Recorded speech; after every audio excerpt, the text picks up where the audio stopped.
হয়েছি তো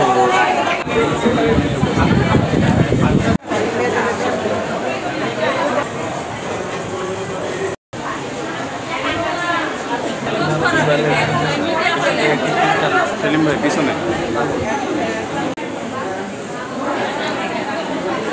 আগে আপনার বাচ্চা জমজ বাচ্চা ছিল, একটা বোঝা যাচ্ছিল আরেকটা বোঝা যাচ্ছিল না, ওয়েট দুটারই আপনার দেখাচ্ছিল। আলট্রাসাউন্ড করে একই কথা যে বাচ্চা জমক কিন্তু বাচ্চা ভালো আছে। তারপরে আবার 7 মাসের শেষে আবার আলট্রাসাউন্ড করেছি, তাও ওই একই কথাই যে বাচ্চা জমক হলো বাচ্চা হলো ভালো আছে। একটা ফুল এবং একটা পর্দা, এই একটা ফুল একটা পর্দা, এই একটা পর্দার মধ্যে দুইটা বেবি আছে। তখন আমার মাথায় একটু মনে হলো যে এই বাচ্চার কোনো জন্মগত ত্রুটি থাকতে পারে।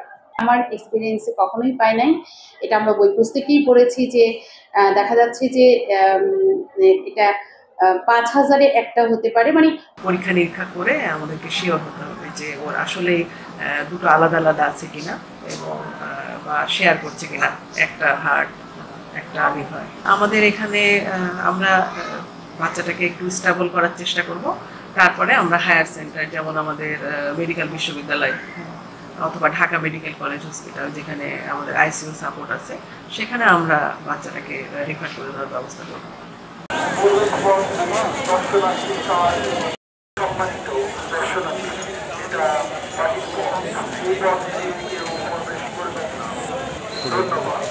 সম্মানিত